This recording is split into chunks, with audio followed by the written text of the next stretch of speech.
Chers amis internet de sanslimitesn.com ñu ngi leen di nuyu di leen dalal jàmm ci seen émission bi di tribune d'actualité ñu ci dalal imam Mame Mactar Gueye nekk coordonnateur ONG bi di Jamra. D'accord tey seen émission ñu nar a waxtaanee li nga xamante ne moo di actualité bu ñu waxee actualité nag fi mu toll nii wax ba léegi ci cadre dislocation de la société ñu gis semaine bi am ay xibaar yu ñu jot. mu am ay dossiers yoo xam ne ni yu génn ñu ko mën a tuddee Dubai Gate peut-être muy wax affaire scandale boo xam ne ci wàllu traitement ay jigéen yoo xam ne nii ñu ne dafa am ay réseau yoo xam ne dañ leen doon jël di leen exploiter di leen yóbbu fële ca dëkk bi di Dubai di leen jaay daanaka ñii ñu ñàkk ci seen bakkan ñii ñu def leen ay traitement yoo xam ne nii yu jéggi dayoo dem nañ sax ba am na ci yoo xam ne ay vidéo yu jot a génn yoo xam ne boo ko seetaanee maanaam da ngay yéemu sax ci yàlla nga xalaatoo ni doomu aadama egg na ci degré mbontef boobu noonu d'abord yow loo xalaat ci dossier yu ñuy tuddee Dubai Port. waa xam nga scandale bi am Dubai. du guleen parce que scandale sexuel yi nga xam ne bii la presse people occidentale et africaine yàgg na di ko wax. bon alors mais chaque fois qu'on parle de scandale Dubaï avec comme incrimination bu jëm ci liveurs yi tiktokers yi influenceurs yi xaw ma lu ñu lay influencer ñoom lan la ñuy influencer elles influencent quoi positivement wala négativement alors influenceuses yi et cetera loolu du fi gëlët ndax ay saay-saay yu naar ñoo leen di mepp promettre leen monts et merveilles ba nga tàggoo ñëw d'abord dañuy jël sa passeport denc ko parce que dafay naa man maay sa employeur après nag yëf yi commencé di leer il y a des témoignages yi sous l'anonymat yi sans anonymat yoo xam ne nekkatul secret mu ngay tasaaroo ci réseaux sociaux. génne nañ sax liste ne y a 43 sénégalaises officiellement. yoo xam ne ni bokk nañ ci dossier yi. y a ay 14 quatre pays sous-africains qui sont impactés. muy Sénégal influenceuses ay Miss sax ñu tudd ci ay Miss. Miss Sénégal. alors donc yooyu c'était le fait de pervers sexuels de Dubaï. ñoo xam ne xëy na. c'est des faits isolés. am ay milliards rek. bëgg nañu exploiter xeetu vice bu ne ci àdduna. te comme que am nañ lépp waaye nit ku ñuul nekk kumpa ci ñoom. ñu fexe ba mepp leen indi leen. am na ku nettali nee na ba ma jëkkee ñëw ba dal ci hôtel ba ma waaj réservé la après daf ma woo nee ma sama chauffeur dana la jël si d'abord da ngay def defi shopping comme que da nga fiy toog pour 3-4 jours nga jënd loo bëgg. te y a pas de limite mu jox ko carte de crédit mu dem ñoom dañuy fay dans les grands magasins par carte de crédit et non en espèces. mu dugg ci magasin bu luxe jël ay sacs les plus grandes marques européennes de prêt-à-porter pour une valeur de plusieurs millions. di jënd rek ba attanatu ko yàpp sol ci maasu oto bi demaat jëndaat ba amatul sax fu mu def bagage après nag mu doog a dem hôtelam déverser ay bagages am naar bi woo ko nag nekku fekk ma bërëb sangam donc nee na ci témoignage am d'abord dafa defee ne woon que dafay am une certaine intimité ak naar bi waaye dafa ñëw mu fekk ko ak 4 personnes la mu ragaloon moo am ndeke c'était une séance de partouze nga xam ne am na ay saay-saayu pervers sexuel balaa ñoo mën a apprécier une femme c'est dans ces conditions-là. autrement dit mu seex ak ñeent nee na keroog amul luñ ma deful. waaw yoo xam ne teggin mayul sax ñu di ko répété fii. Ce matin, Marthe Ndi est une Camerounaise. Elle a vécu l'enfer à Dubaï. Elle a vécu l'enfer à Dubaï. C'est malheureusement le quotidien de beaucoup d'Africaines qui ont fait miroiter un avenir radieux et qui finalement deviennent des esclaves, parfois des esclaves sexuels et vivent dans des conditions terribles. Alors ce matin, elle est avec nous sur le plateau. Âme sensible, bien vouloir vous abstenir. Elle nous fera un témoignage. Je la rejoins tout de suite. Bonjour Marthe et merci à vous d'avoir accepté l'invitation. Je vous fais la bise. Comment allez-vous? Voilà. Alors, vous revenez de Dubaï.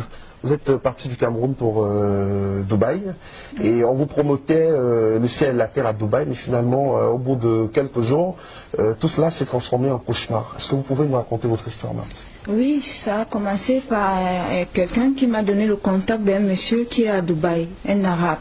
Et c'est de là où tout a commencé. J'ai fait mes papiers et j'ai payé tout ce que il fallait pour voyager. Étant arrivé de là, le monsieur est venu me prendre et voilà où mon enfer commence. Le premier jour, il me fait comprendre d'appeler toute ma famille et convaincre ma famille que je suis bien arrivée. Je l'ai fait, mais le lendemain, c'était une autre chose. Alors, vous êtes allé à Dubaï faire quoi concrètement? Est-ce que vous avez une formation ici au Cameroun? Qu'est-ce qui vous a motivé, vous, à partir à Dubaï? Oui, c'est que je n'avais pas de travail. Et j'ai un niveau bac anglophone et j'ai fait l'hôtellerie. Et après ça, tellement je cherchais de travail, rien. Quand j'ai eu cette occasion, je me suis lancée et je partais là travailler comme secrétaire personnel au monsieur de l'arabe. Bon, arrivé là, étant là-bas, j'ai commencé à travailler pour lui, mais je me suis rendu compte que quand j'ouvrais ses mails, il était en train de dire aux filles de venir travailler pour lui. Mais ce n'était pas ce qu'on faisait. Ce qu'on faisait, c'était qu'il vendait des filles dans des maisons, comme prostituées, comme des esclaves. Surtout moi, j'avais que 2 heures de repos. Toute la journée, je dois travailler, je dois faire tout ce qu'il me demande et abuser de moi sexuellement. Et tout ça, il n'y a pas de repos. Et il y a aussi on te bat, on te fouette avec la ceinture. Et il y a d'autres filles que je ne voyais pas où ils partaient. Parce que quand je joue cette rôle, de les convaincre d'arriver, j'étais obligée de les faire. Et dès que cette fille arrive, on m'enferme dans une chambre. Et après, je ne sais pas où on amène toutes ces filles-là. Et c'est comme ça que la vie n'était pas facile. Tout ce que je voulais, c'était juste de rentrer dans mon pays. Mais comme on était tous en sécurité, on ne parlait pas. Tout ce qu'on te demandait de faire, ce n'est que ce que tu devais faire. Et si tu ne le fais pas, on te tape, on peut même te couper la main, on te bat. C'était donc tout ce que je vivais en ce moment. Mais je n'avais pas moyen de sortir de Alors, là. est-ce qu'il a récupéré votre passeport quand vous êtes arrivé à Dubaï? Quand vous êtes arrivé, il vous a bien accueilli, on a récupéré le passeport? Oui, dès l'aéroport, il a pris mon passeport. C'est la première chose quand il vous salue. Et c'est de là qu'il m'amène à la maison. Et quand il m'a amené à la maison, le premier jour, ils m'ont présenté une chambre pour que je dorme. Mais le lendemain, ce n'était plus ça. Je dormais plutôt à côté de son lit parce que lui-même, il était malade. Il avait une toux à laquelle il toussait et il fallait un plastique à laquelle, à chaque fois, je dois changer ce plastique. Je dois lui faire son thé et je me couche à côté de son lit. La nuit, s'il a toussé, je prends ce plastique, j'arrête et il crache et je porte, je le verse. Et je suis obligée de faire tout ce qu'il me dit sexuellement. Il vous a demandé de lui faire des fellations, vous faisiez des fellations? Oui, je le faisais. Malgré son état de santé? Oui, je dois tout faire ce qu'il me dit. Même si c'est à manger les caca, je dois le faire. Est-ce que c'est la situation de beaucoup d'Africaines dans ces pays arabes-là? Est-ce que vous avez rencontré d'autres Africaines et Camerounaises à Dubaï? Oui, quand je fuis de là, je me suis retrouvée en prison, j'ai trouvé d'autres filles. Des filles qui avaient des blessures, des filles enceintes. Ils ne reconnaissent même pas le père parce que le cousin, l'oncle, le père, tous abusent d'elle. Et c'est comme ça que tout ce que chacun voulait, c'était de rentrer dans le pays. Et toutes ces filles étaient tous blessées. On priait juste qu'on puisse rentrer dans notre pays. Et comme nos passeports étaient à nos patrons, il n'y avait pas moyen. Et surtout comme il n'y a pas l'ambassade. Il faut chercher quelqu'un qui peut aller signer votre passe pour que vous puissiez rentrer dans notre pays. C'est comme ça donc que j'ai trouvé d'autres personnes. Et j'ai vécu vraiment des scènes dans lesquelles je voyais cette fille camerounaise, des filles africaines qui arrivaient. Et je me disais souvent que c'était même sûr qu'on les tuait. Parce que je vivais vraiment certaines scènes. J'étais là présent, je voyais tout, mais je n'avais pas le droit de parler. Tout ce qu'il fallait faire, c'est juste jouer cette rôle. Ou non, moi aussi, je dois mourir. Donc dans cette société arabe-là, il n'y avait aucune considération pour vous, les Africaines? Vous étiez totalement maltraitées, exploitées sexuellement. On parle même d'autres filles aussi qui sont obligées de se livrer à la prostitution aussi. Oui, oui, oui. Là, c'est même normal. Ce qui est même plus, c'est celle à laquelle on vous oblige à faire des sexes, dans des choses que vous ne connaissez même pas sexuellement. simplement... Ce qui a été votre cas. Oui. Vous avez passé le temps à faire une fellation à votre maître qui lui était pas en santé du tout. Oui. Et vous travaillez, vous avez que 2 ou 3 heures de repos, on vient vous réveiller et vous ne vous couchez pas bien sur un lit, c'est juste au sol. Et quand il est l'heure, on vient vous botte de vous réveiller. Qu'est-ce qui vous a convaincu à partir en vous disant que c'était vraiment un bon emploi qu'on vous proposait? Moi, je causais chaque jour avec ces messieurs. On a pu causer pendant 1 mois et demi. Étant ici, là, je ne vous mens pas, monsieur, c'est des choses à laquelle j'appelle l'attention de toutes mes soeurs et tous mes frères, d'être vigilants. Tout ce qu'on nous dit n'est pas vrai. Beaucoup de choses qu'on vous dit, la personne cause avec vous, parce que moi-même, je causais avec certaines des filles. Si elle est anglophone, je la convainc. Si elle est francophone, je la convainc pour qu'elle vienne. Donc, beaucoup de ces personnes, l'image qu'on vous montre n'est pas ce que vous croyez. Mais c'est quand vous êtes sur le terrain que vous vous rendrez compte que ça, ce n'est pas vraiment ce qu'on vous montre. Ils font des belles photos, ils font des belles choses et tout. Moi, j'appelle l'attention de toutes les jeunes filles d'être très vigilantes. Moi, je préfère que si vous avez l'opportunité de fréquenter, rester au pays, je préfère que vous restez. Moi, surtout, j'ai tout perdu. Tout perdu, ce que j'ai investi. Je suis au pays, je n'ai pas de travail. Depuis, j'ai déposé des demandes partout, rien du tout. Je suis là. Et c'est Dieu seul qui sait comment je vis. Mais comment vous avez fait pour revenir finalement, pour vous enfuir de l'enfer de Dubaï et revenir au Cameroun? C'est par la grâce de Dieu que j'ai pu fuir, me retrouver dans une rue. Et un monsieur qui passait m'a pris et on m'a dirigé vers l'immigration. C'est là où je me suis retrouvée en prison. La prison était 1000 fois mieux que l'esclavage qu'on vivait de là. Et avec toutes d'autres filles, pas simplement l'africaine, il y a les Philippiennes, il y a d'autres pays africains, les Éthiopiens qui vivent cet enfer. En prison, on ne vous autorise pas de fumer parce que si j'avais cette opportunité de fumer, je suis sûre qu'une de nos sœurs n'acceptera pas aller dans ce pays. Mais il nous privilège de tout.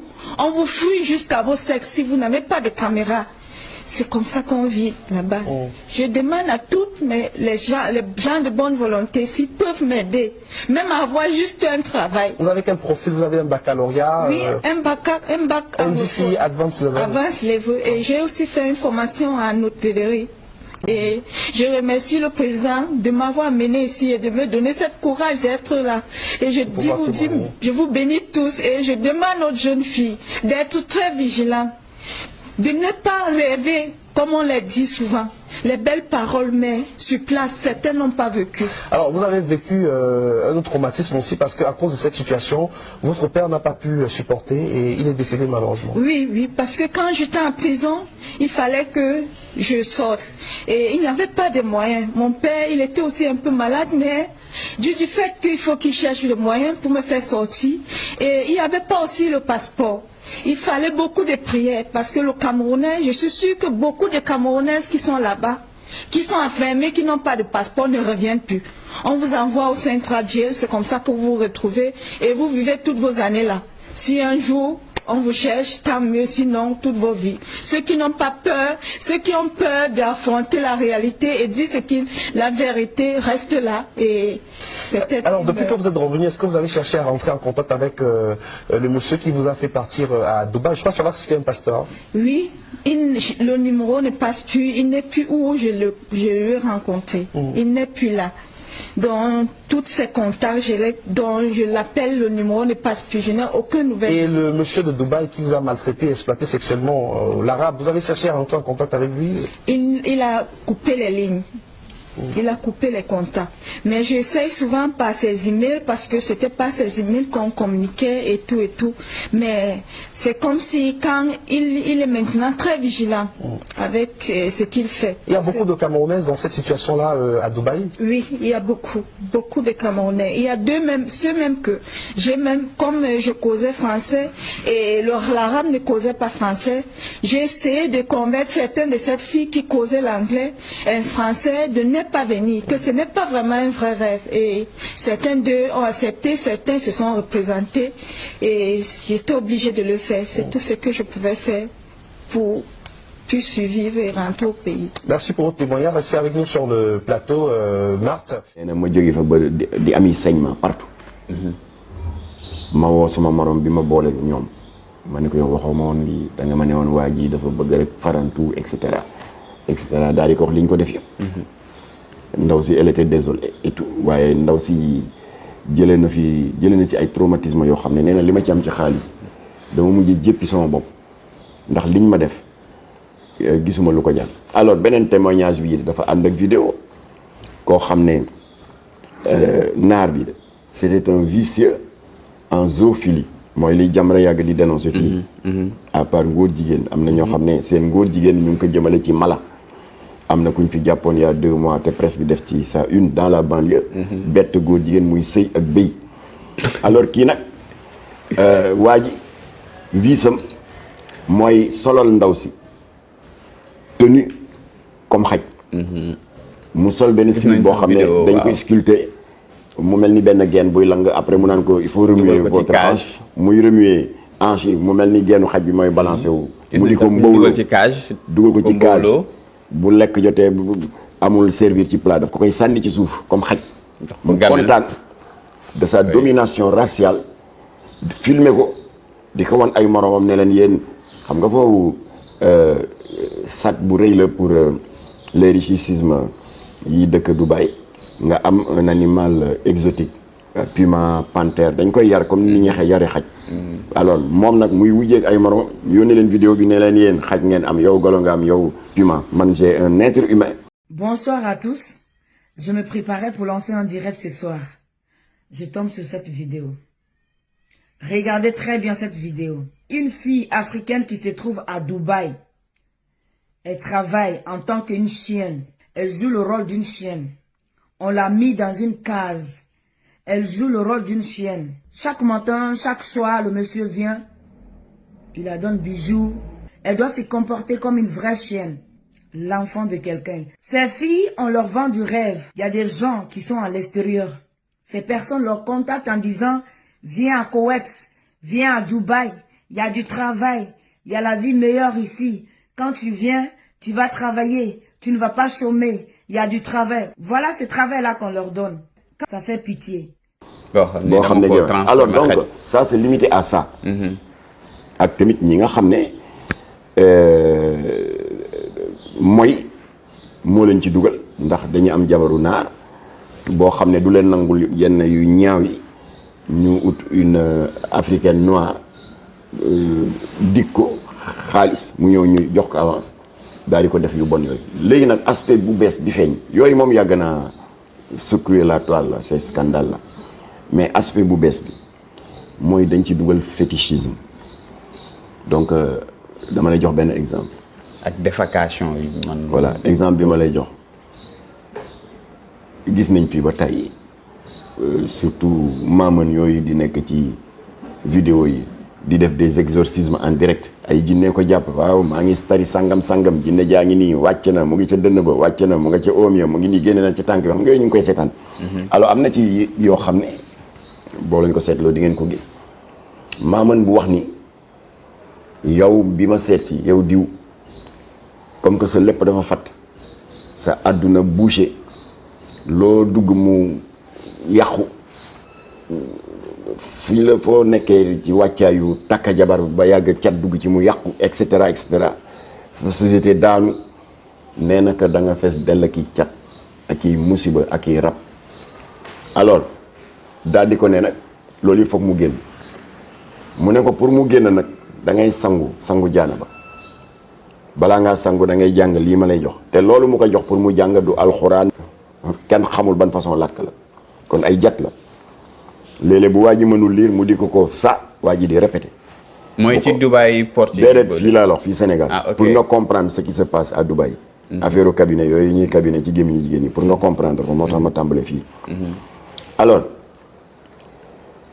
bu ko defelee ba noppi nag waa ji war a sangu jaana ba bëgg a dugg ci douche ba mu ne ko déedéet da ngay sangu ci paan bi parce que ndox mi laa soxla ndox bi nga xam ne boo sangoo ba noppi mooy wotatu. mu dugg ci paan bi sangu. ba pare mu ne ko baax na génnal waa ji génn mu jël paan bi. sotti ko ci potu ndaa. fekk jëndoon nañ lu mel ni benn mala. moo xam bëy wala leneen. mu ne ko léegi fekk ma waaye bul sol mbubb da ngay ñëw tout nu.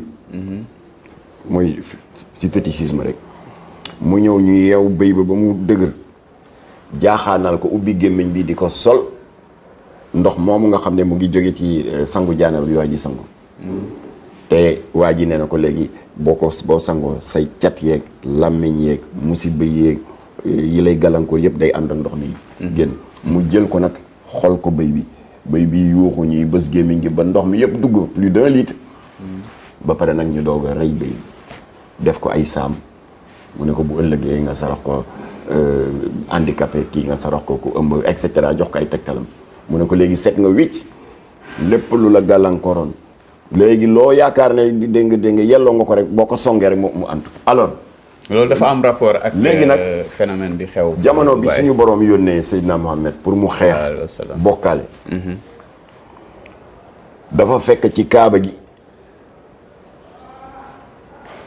yii nga xam ne xew na tey nekk jeexitalu xërëm ak jabat ak bokkaale ba amoon ca jamono boobu kaaba ga xamba la woon comme xamba yi suñu maamu lebu yi di am foofa dafa amoon 300 ak juróom-benn fukki statue totem wala xërëm bu ci nekk ak fonction parce que boobu l'islam wàccagul màkk période jaahi la woon ñuul kook bu dee dafa am benn famille boo xam ne dafa am seen doom bu jigéen bu ñu waajal pour maye ko mu sëyi alors boo ñëwee ci gardien wu xàmb yi kaaba ga xàmb la woon nga wax ko am na yooyu joxe mu wax la yi nga war a indi soow moo xam soow wala ay dugub ak yooyu mu ne la statut bële mooy toppatoo loolu boo demee nga def fa li ak li nga ñaan li nga bëgg. mais loolu ba léegi am na Sénégal imam. voilà waaw des na. booy xool affaire xàmb affaire yooyu ba léegi. mu ngoog. surtout sax si ñu ma ko sañ a wax sama mbokk lébu yi. ku mel ni man ba léegi bu ñuy xool. seen jàngat yeeg yooyu. waaw pratique yooyu am na mu ñëw mu ne ko bële mu am keneen ku ñëw ne ko man dama baykat la maa ngi nii di voyager dëgmal la nawet gi alors pour sama bay barkeel foofu tamit am na looy def. donc voilà 360 Dieu bi Seydina Mohamed ñëwee après 12 ans d'exil parce que exil forcé la woon dañ ko dàqoon génn ko Kaaba la nit ñi defoon Cheikh Ahmadou Bamba jugé ko tooñ ko sosal ko atte ko condamné ko à l'exil forcé defoon nañ ko Seydina Mohamed bi exil ba jeexee ba mu ñëw mais kooku c'est une longue histoire le pacte de Hudaybiya dafa neem dama Kaaba ga laa war a jëm fekk dañ ko téye woon au niveau de Hudaybiya benn localité bu nekk à 14 kilomètres de la Mecque. xam naa mu ne waaw loolu dañ ci ñëwaat alors ba mu ne Kaaba ga laa jëm gars yi ne ko yow looy wut Makka dañ la déclaré indésirable yow lii ngay woote muy benn yàlla bu ñuy gëm mënuñoo ànd ak yow ci loolu parce que ñun am nañu 360 Dieu yoo xam ne suñu maamaat suñu maam suñuy baay ba ñun ñu ngi jaamu xërëm yooyu te suñu aajo yi fajuwul yow sa benn yàlla rawatina kenn du ko gis nga bëgg ne nañu bàyyi lépp ñëw ci li duñ ko def alors bref beneen histoire la waaye yàlla dimbali na ko ba mu maasala yëpp toj xërëm yëpp yooyu jeex léegi nag ba ñu sampee drapeau l'islam Makka ba suratul Ixlaas wàcc pour lii yëpp pour nga comprendre tout ce détour là pour nga comprendre oui ci kii bi lañ nekk ba suratul Ixlaas wàcc historique bi xul waxal allahu ahad yàlla kenn la allahu samad il est éternel moo fi ne ba faw lam yalid walam yulat jurul kenn te kenn juru ko walam yàkkun lahu kufuwan ahad fii ba àddina lu tukki kenn du ko mën a diir mbagg bokkaale daal di jeex mag am na ñu toog tënku ci alquranul karim ak chariatul muhammadiya tuub am na ñoo xam ne dañu sori woon ci mbon ci bokkaale ci xërëm ci jabat ba mënuñu woon toog Makka ñooy ñoo gàddaay génn tasaaroo dans toute la péninsule arabique. Ah oui. ñee nga Dubaï ñee nga Iran ñee nga Irak ñee nga Égypte ba ci les pays du Maghreb. kon ci arab yi am na ci ñoo xam ne duñu ay jullit. ba léegi am na ñoo xam ne dañuy sol jàllaabi yu rafet boo leen gisee rek defee naa surtout yonent bi lañ fekk c'était ay nit yu ñuul kukk lañu ci jëfin ak ci xol. kon Dubaï. dafa bokk dëkk yu battre le record ci wàllu fétichisme.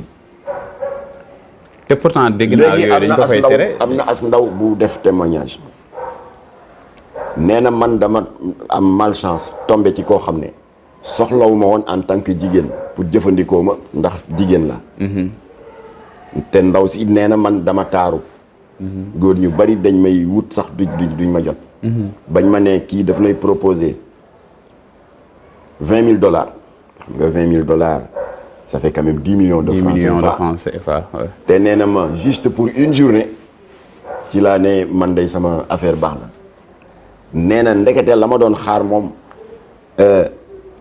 daf ma jëlee kaw ndax xel mënu koo sax xalaat naar bi ne ko soxlawuma la ci lal bi soxlawuma la ci ay rapport sexuel nee ko daal léegi da ngay tëdd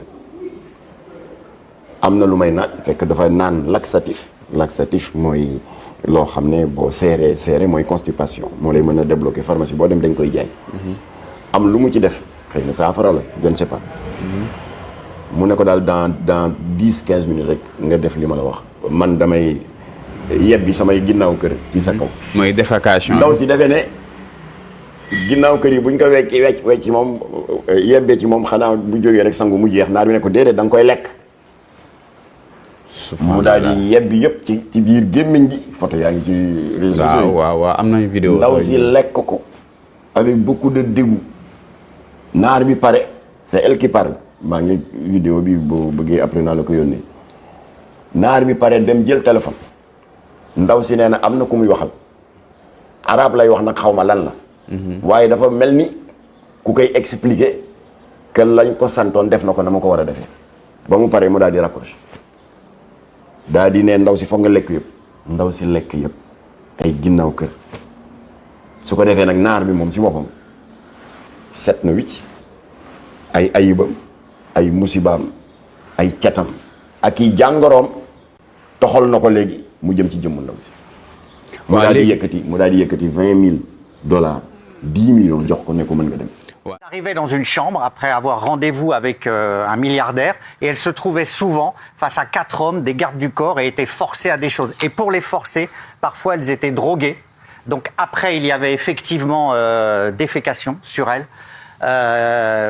forcées à manger leur vomi, des rapports sexuels avec des animaux. Le chantage, c'était drogue et on confisque les papiers. Parfois, il y avait même des pratiques avec plusieurs hommes.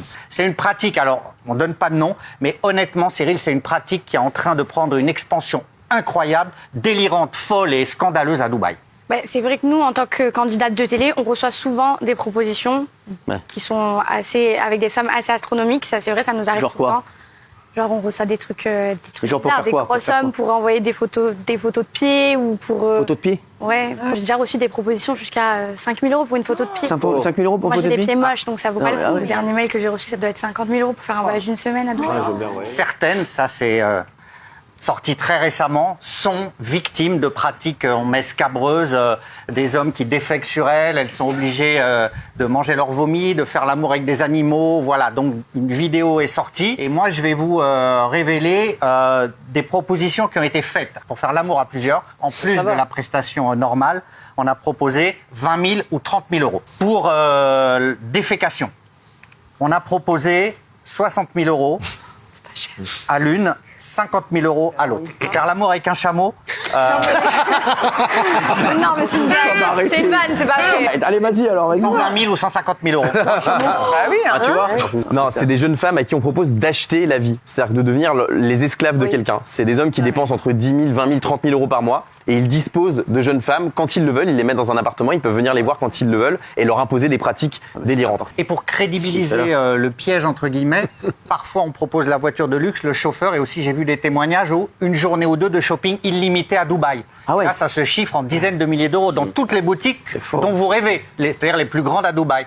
Gilles, le mode opérateur, c'est quoi? On invite ces jeunes filles. Oui. Donc après, quand on leur prend leur papier? Alors, ça qui c'est est grave. beaucoup ça. C'est-à-dire que... Ça qui est grave, ouais. Ouais, c'est ça qui est grave. C'est-à-dire que ce sont des vrais réseaux. Soit ce sont des jeunes femmes qui sont... Donc, pourquoi on leur prend leur papier? On leur dit, donnez-nous... C'est une fois qu'elles sont dans la chambre d'hôtel, elles se retrouvent, elles viennent pour une soirée avec un milliardaire. Une fois qu'elles sont à Dubaï, soit recrutées de l'étranger pour venir à Dubaï, soit aussi sur place. On m'a décrit des jeunes femmes marchant dans la rue qui sont accostées par des gens. Donc, elles sont recrutées pour une soirée avec un milliardaire, mises en confiance par une journée shopping. Puis après, donc, elles sont invitées à un hôtel. Elles arrivent dans l'hôtel. Soit on leur paye une chambre pour elles, comme c'était le cas dans votre mail, soit elles rejoignent quelqu'un. Et là, plutôt que d'être avec un homme, elles sont face à 4 ou 5 hommes avec des gardes du corps. Parfois, on les fait boire. Il peut y avoir des drogues dans la boisson et on va leur prendre leur passeport. Donc, à Dubaï, une fois qu'on vous a pris votre passeport, vous devenez esclave momentanément. Mais elles ont des familles, ces femmes-là. Enfin, c'est un film, ça. Moi, demain, ma mère, elle n'a pas de nouvelles de moi pendant 24 heures. Elle va me chercher à Dubaï. Le réseau vous a happé, il vous a sorti parfois d'un environnement précaire comme pour des jeunes femmes africaines. Vous êtes là, d'autres aussi de tous les pays, des Asiatiques, des Européennes. Vous êtes là, vous ne pouvez plus rien faire, vous êtes pris au piège. Alors vous pouvez refuser évidemment des pratiques délirantes si encore vous avez les moyens de refuser, mais vous devenez... Est-ce qu'une fois qu'on est là-bas, est-ce qu'on a le droit de refuser? Bien sûr, vous pouvez refuser, oui, vous pouvez refuser les pratiques scabreuses délirantes, mais après, une fois que les 4 hommes sont là, j'ai vu des enfermé dans une chambre avec 4 molosses. C'était quoi les témoignages? Des témoignages d'une violence absolue, c'est-à-dire pénétration par plein d'hommes, par des objets, violence. J'ai même lu un témoignage d'une jeune femme qui dit « J'ai été brutalisée, on m'a battue, et pour que je me taise, on m'a donné une mallette en plus. » Vous vous rendez compte? Battue, on lui donne une mallette de billets, la mallette était en dollars. On vous donne une... Je bien entendu, pas du tout, mais c'est une manière de dire, ces gens-là se sentent tellement en impunité, voilà, on t'a battu, prends cette mallette et tais-toi, ce qui est fou. Et puis là-bas, quel recours vous avez? Honnêtement, quel recours vous avez? ndaw soosu nag nee na benn sërëm boo xam ne ami intimam te ñoom duñu réeroo ci dara nee na daal toog na xaw ma ñaata fan mënul nelaw ndax lu bon loolu moom nee na def na xeetu njubadi gu ne waaye doomu aadama fay la xaalis nee la wannal ma wanaasal ma samay ginnaaw kër nee na mosuma ko gis nee na bàyyi bi ma jur ak ndey bu ma jur sax buñ ko doon def sama kaw sax ma révolté waxatuma la ak lii waaye boobu le coup était déjà parti nee na mënuma la wax 10 millions yi ba ma ñibbisee lan la ma jariñ barkeelu nee na le plus grave dama si jële wéradi et c'est normal parce que cabinet microbe yi yeeg bactéries yi génn yàlla bañ nañ ba di ko tuddee ginnaaw kër xam nga suñu maam yi bu njëkk ba amuloon toilette yi ñu am ci kër yeeg néeg yi boobu ñoom bu ñu daan dem pour leurs besoins naturels dañuy dem ca ginnaaw kër ga fa la yëf ya newoon alors donc la fa nekk ci microbe ci bactéries doomu aadama lekk ko te mu nekk loo xam ne dafa war a génn ci doomu aadama c'est pas surprenant mu am ñu ciy jële wéradi mu jëlee ci wéradi sërëm nee na la mu ci am ci xaalis yëpp dañ ko mujj a dépenser ci médecine naturelle bi jox nañ ko ay purgatif pour muy wàccu woon et cetera amatul appétit di maigrir nee na le plus grave nag daf si jëlee ay dépression alors ba tax na nee na ci wéradi googu la di watatu faj nañ def nañ lu ne ba ci la ñàkke ba kenam. Dubaï, aux Émirats Arabes Unis, le pays des nouvelles influenceuses africaines d'un autre genre. Elles sont jeunes, brillantes et ambitieuses. Elles vivent dans le luxe insolent, dorment dans les grands hôtels et claquent les billets dans les snack bars où elles font couler les champagnes en fumant la chicha. Elles sont payées à coût des milliers de dollars ou des millions de francs pour tourner des scènes incroyables et faire des choses parfois inimaginables. Des choses qui dépassent l'entendement au nom de l'argent. Ça, c'est leur cercle d'influence et ça finit toujours mal. Vous avez vu des images de cette influenceuse ougandaise Mona Keys qui s'est jetée du 7e étage d'un immeuble à Dubaï. Pourtant, la veille, elle nageait dans le luxe et la chicha arrosée. Ces filles se recrutent dans tous les pays d'Afrique, du Cameroun au Sénégal, du Gabon au Togo, du Maroc à la Côte d'Ivoire et bien d'autres. Des actes scatophiles avec des chiens, des hommes, des singes. Elles prennent leurs pieds. Elles vont même aller jusqu'à manger de la merde, devenant des toilettes publiques de ces hommes friqués, d'où le nom Dubaï porte-à-porte. Tant que la facture va leur permettre de venir impressionner leurs sœurs africaines dans leur pays d'origine, tout passe et rien ne cale. C'est donc le chanteur camerounais Malox le Viber qui avait raison quand il dénonçait à coups de gueule ces filles du plaisir dubaïen qui, sous le prétexte d'aller faire de bonnes affaires, roulaient l'opinion en bateau. Cette Togolaise impliquée raconte comment plus de 10 Émiratis l'ont prise. Extraordinaire. Et Dieu, mon calvaire allait commencer. Il n'était pas seul, il y avait 4 autres hommes avec lui. Et je n'avais même pas le droit de parler, je devais juste subir. Moi qui croyais que c'était juste une partie de jambes en l'air avec un homme. Non, pas du tout, c'était plus que ça. Autour de Doxy Yao de dire sans plaisanter le bonheur de nager dans le luxe. Je paie ma suite à 1,5 million de francs CFA par jour. 1,5 million par jour, le Burj Al Arab. Et mon champagne coûte 3 millions de francs CFA, dit-elle.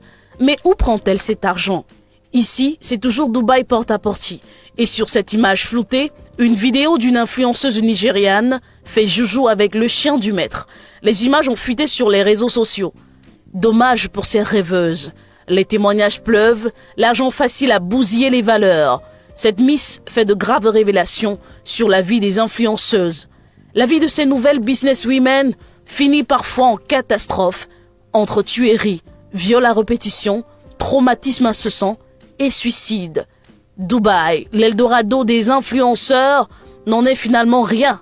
Faites désormais attention à ces filles et jeunes garçons influenceurs enrichis du jour au lendemain, sans parcours clair. Vous avez peut-être affaire à un porte-à-porte appelé toilette publique à Dubaï.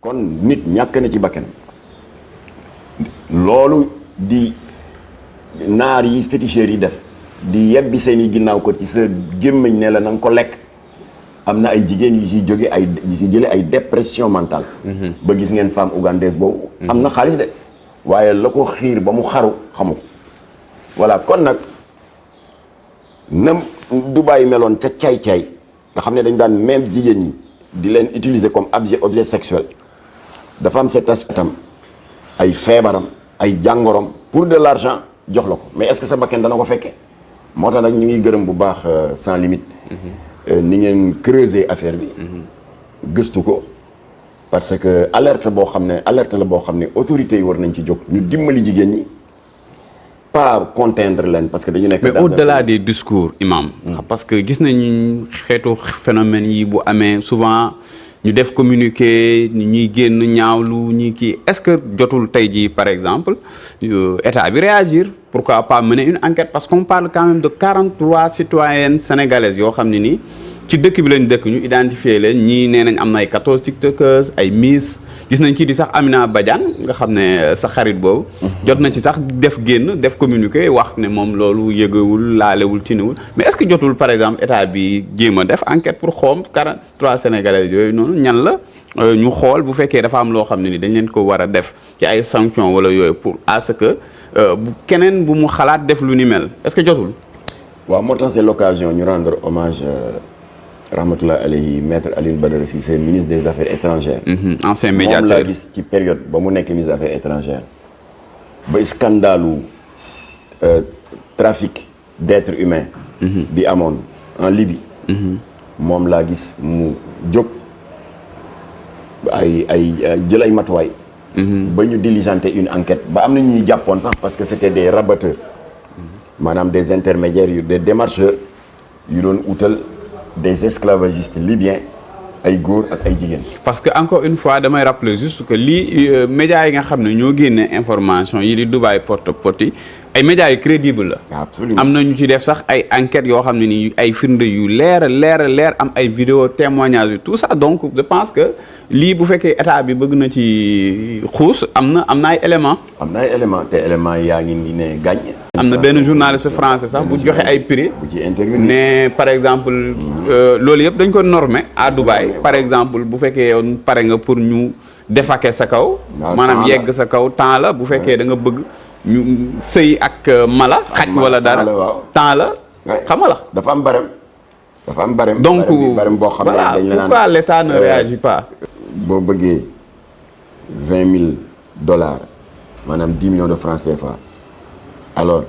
contrepartie bi foog nga def lii su dee da nga bëgg a $30,000 contrepartie bi li ngay def $40,000 ça te fait 20 millions de francs CFA lii ngay def après nga tànn nga ne bii laa préféré ñu ne nga signé ak ñoom contrat ñu jël sa passeport confisqué ko pour bañ nga def yi ay achat rek profité ba nga def la ngay def ba noppi ñu fay la dinañ la fay moom waaye di nga futi yàqu sa àdduna yàqu li ma la fàttee préciser sax ndaw si kooku nga xam ne ci wéradi la nekkoon. ba parents yi def nañ lu ne. xam nga lu sëram wax.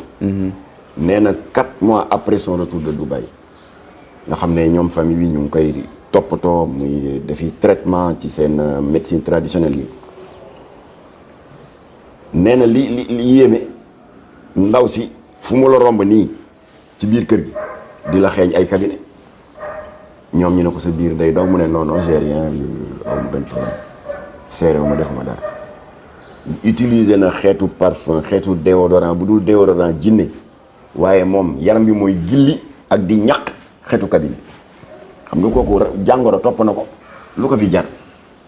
moo tax sànq dama dugal ci sama page Facebook. benn jàmbaaru jigéen. Chantal Evelyne Sidibé. maa ngi lay encourager di la sargal. ndax dafa wane atelier am fii ci Sénégal di wane ay produits locaux yu muy commercialiser bokk na ci géej. d'ailleurs sax elle a écrit sur sa page Facebook je suis fier de vendre mes géej mu di le poisson séché. ak i ay jus de fruits locaux. jus de ditax jus d'ananas jus de mangue ak ay tissus yu ñu cuub. nee na lii moom a gënal Dubaï dama ko mujjee jël nag ne lu baax dañ koy wasaare ma wasaare ko bu baax ci page Facebook bi ma ne c'est cet exemple là qui mérite d'être encouragé. kii mu ngi nii moom Chantal soutien de famille la ami responsabilité. face à l'argent facile. moom elle a préféré dégg nga gagner dignement sa vie à la sueur de ses fronts. ba ma di si tedd ànd sa xel mu dal ak wér-gu-yaram ak jàmmam ak la conscience tranquille. waaw ñu ñëwaat léegi ba léegi imam ci responsabilité état encouragé suñu jigéen ñi état bi tamit di leen jàppale. waaye responsabilité état waaw ñuy mën a am des activités génératrices de revenus parce que am na jigéen ñoo xam ne man vraiment condamné wu ma leen dama leen yërëm dañ leen piégé dañ leen gëmloo woon ne boo leen demee Dubaï moom ngeen fay fekk. yàlla ak yàlla dañ leen piégé ba ñu dem ñu gis loolu.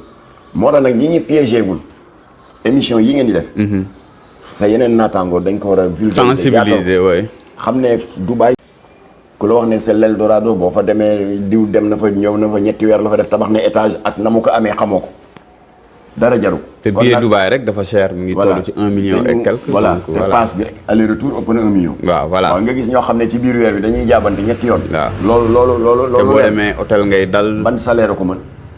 alors kon nag nañu dellu ci xel yi nañu doylu nañu taraxlaayoo valeurs yi fi mag ñu baax ñi bàyyi woon di valeuru jom di valeuru kersa di valeuru teggin suñu maam yi dund nañ ci ba wuy ji seen borom dans la dignité waaye loo xam ne yow boo ko defee surtout ci jamono jii ñu ne qui est marqué par l'explosion des nouvelles technologies de la communication naar yi seen bopp da ngeen defee ne vidéo yi ndaw si bañ koy toroxalee noonu dafa ànd ak copinam naan bu may lekk ginnaaw këru naar bi nga filmé woon déedéet naar yi ñoo koy filmé kon il faut se poser la question de savoir kan moo koy génne dugal ko ci réseaux sociaux yi ñoom la effectivement parce que bu fekkee dañ la jëfandikoo woon admettons mois de décembre daaw ñu toogaat ba mari day taali war ko tollantiwaat au lieu ñu ne dañuy wutiwaat keneen yow bi nga xam ne jotoon nga ñëw la ñuy contacté waat nga naan non man loolu dootuma ko def ay cabinet ma di ko lekk mu ne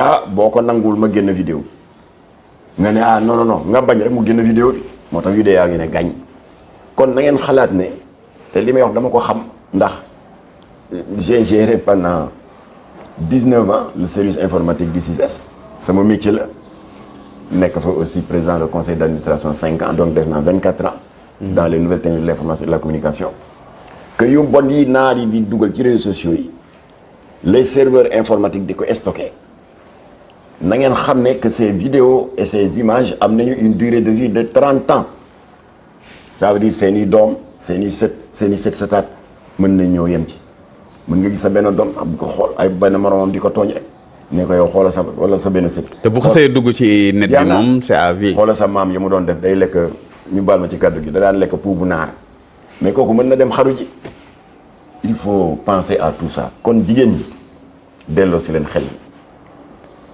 puukare jaru ko ay diw ak mu ngay takki or gauche droite rek ñu lay tàccu jaru ko te boo rombee ñu jëw la. mais man imam damay ñëw ba léegi ci responsabilité état.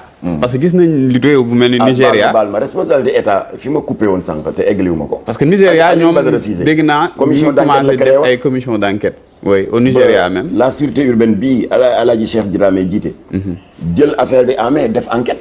jàpp nañu dans la banlieue des intermédiaires yu daan jàpp ay jeunes animés de bonne volonté ndeysaan ndax bëgg a tekki. ci trafic de migrants. trafic de migrants yóbbu leen Libye ñu nekk fa ay jaam en plein 21e siècle des esclaves yooyu am na fi démanté woon la nañu réseau bi alors ñu ngi ñuy proposé nag à madame Aïssata Tall Sall. ministre des affaires étrangères. lii c'est beaucoup plus grave que le trafic de migrants bi daan am entre Sénégal ak Libye fii dañuy toroxal jigéenu Sénégal. te am na ñoo xam ne dañ leen porté disparu loolu nañ ko xam. waay y a beaucoup de porté disparu ñoo xam ne bi ñu demee kenn gisaatul ñu ñëwaat amatuñ seen nouvelle. jël seen deret jaay ko xaw ma de waaye am nañu ñu porté disparu entre ay sénégalais. on rappelle juste que y a 43 sénégalaises yoo xam ne nii dañ leen cité ci mbir mi moo tax ñu ciy wax. kon na def ni Alioune Badara Cissé defoon ñu def commission d'enquête jigéen ña fa jot a dem woo leen police entendre leen. ba ñu identifier ñi nga xam ne ñoo dox diggante bi parce que ñooñu c'est les vrais voyous. ba boole leen avec ces milliardaires là ñuy yàq leen futi leen toroxal leen. parce que gis nañu réew bu mel ni Nigéria. ñoom dégg naa bi nga xamante ne benn xale bu jigéen def na témoignage ci réseau social bi di TikTok. di wax ne moom jot na séq ak xaj. waaw boobu mu ko. xam nga la ñoom dégg naa instant bi ni police nigérienne sax ñu ngi koy wër. voilà waaw pour téye ko ngi defaat ay enquête xam réseau bi nu mu demee ak yooyu noonu mooy yoon alors que am na ay sénégalais ñu gis ay influenceurs ñoo xam ne ñuy woowee influenceur fii imam ci dëkk bi di taxaw di ŋàññi ñi nga xam ne ñooy xas nit ñi gis nañ sax ñu taxaw ne non da ngeen a soxor daay leen nit ñi demoo leen Dubaï donc mënoo leen dem moo tax ngeen taxaw da ngeen soxor yow ban message ngay am kooku dañuy ñàkk yërmande parce que les filles là on doit les sauver am na ci ñoo xam ne dañuy dugg dans cette mafia là mënatuñu génn ndax naar yi dañ leen ne soo ma bañalee nangam ma génn vidéo bi ñoom ñoo koy filmer waaye yow nga ne influenceur nga di xas ñiy alerter pour ñu sauver nos sœurs la yow yaa ngi leen di rendre un mauvais service bref commission d'enquête boobu c'est une urgence état bi tax d'abord na jël li disponible mu gëstu si ñun Jamra am na lu ñu yor loo xam ne kenn mënu ko wax ci télé maa ngi wax fii état bu ñu d'accord ñu ànd ak ñoom collaborer ak ñun ci boobu wàll. pour il faut démanteler ces réseaux ñu ngi sànq ay doomu jàmbur. am na ñoo xam ne kenn gisatu leen xamuñu fu ñu ne. alors bu ko defee nag ñu daaneel ni ñuy waxee woon rek. les responsabilités sont partagées. effectivement. waaye li ci ëpp mbon dugalu leen ci waaye ñàkk xam. kon nii sans limite def vraiment ñu ngi ñaan yeneen station web TV yëpp def ko. parce que nit ñi léegi li ñuy seetaan. nouvelle technologie yi moo ëpp la ñuy seetaan télé ya nekk seen salon. un groupe de nards pervers sexuels. yoo xam ne da ngay ñëw ñu utiliser la ci partouze. ba pare fayeeku les acteurs de cette partouze là. loo xam ne yow xamoo ko ñu def ko sa poche. fekkee yow 10 millions yi la jox du dara ci ñoom. génn nañ ci ba am luñ ci teg ci bénéfice. ñaareel ba. am na ñoo xam ne c'est un groupe de féticheurs.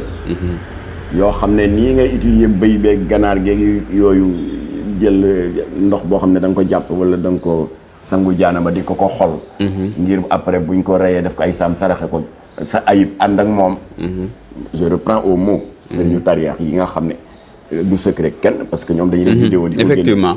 alors de la même manière ñoom seen xërëmkat yi am na lu ñuy jëflante avec certains milliardaires. nee la sa affaire dafa bloqué mën naa fexe ba mu débloqué. rax ci dolli say jàngoroog say natt yëpp génn nii ngay jëflanteeg man waaye nit moo war a lekk sa ginnaaw kër. boo lekkee ginnaaw këram du alal rek nga ci am da ngay yóbbaale jàngoro. di nga yóbbaale cat di nga yóbbaale musiba di nga yóbbaale ay rab wala ay jinne lu newoon ci naar bi génn topp la. nañ leen yaatal information.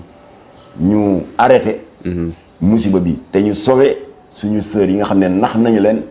te ñu ngi ci wàccaay doon bëgg a dem pour ça nag na état bi jël mesure comme li maître Alioune Badara Cissé defoon ñu def une enquête pointue ngir démanteler ces réseaux de trafiquants et d'esclavagisme moderne. Encore une fois, Jamra est disposé participer à toute forme d'enquête pour que ñu mën a mettre un terme à ce réseau. D'accord loolu yaakaar naa ne message bi leer na li nga xamante ni mooy position Mame Matar Gueye c'est une position toute tranchée mu nekk position boo xam yaakaar naa ni képp kuy sénégalais fi mu toll nii da nga koy partagé. D'accord imam. voilà kon maa ngi jeex na maa ngi leen di gërëm ci. ñu ngi lay gërëm seen cawarte ak seen pertinence. ak gëstu bii nga xam ne yéen a ngi koy def te wóor na ma ne pare bu leen ci affaire effectivement dinañ si ñëwaat bu lu bari ak ay reportage ay enquête voilà ci affaire Dubai Gate bi waaw Dubai di ñaan yàlla mu yombalal leen ko amin yàlla defal leen ci ndam ba seen yeneen naataangoo yi yeneen plateforme web yi mën ci roy ndax information bi jolli alerte bi tasaaroo ba suñu xale yi nga xam ne jotaguñu daanu ci ndëgg sërëx bi ñu mën a am ci bouée de sauvetage bu ñu langaamu pour ne éviter de franchir le pas voilà kon nag merci à toute l'équipe de Sans Limites yal na yàlla barkeel seen liggéey di dellu rek di yeesalaat mboolem téléspectateur u Sans Limites suñu baalu ak suñu ziar ci bés bu tedd bi ñu weesu bërka démb di Aïd el Fitr Moubarak yal na suñu borom nangul ñu suñu koor liñ ci def yëpp ci xeetu jàmmu yàlla yëpp ci duha yeeg ibadaat yi yal na ko suñu borom nangu jéggal ñu suñu njuumte te bindal ñu ci ay yiw yu bari soppi ko def ko jàmm wasaare ko ci réew mi yaatal buntu xewal yi ba ñëpp a xaj ci incha allah yal na yàlla sàmmal ñu suñu kilifa diine yi ñoddi seeni fan te toftal ci wér yal na yàlla def jàmm ci réew mi te laqal ñu Sénégal fu yàq yeggul wa asalaamaaleykum wa rahmatullah aleykum salaam imam ñu ngi rafetlu jotaay bi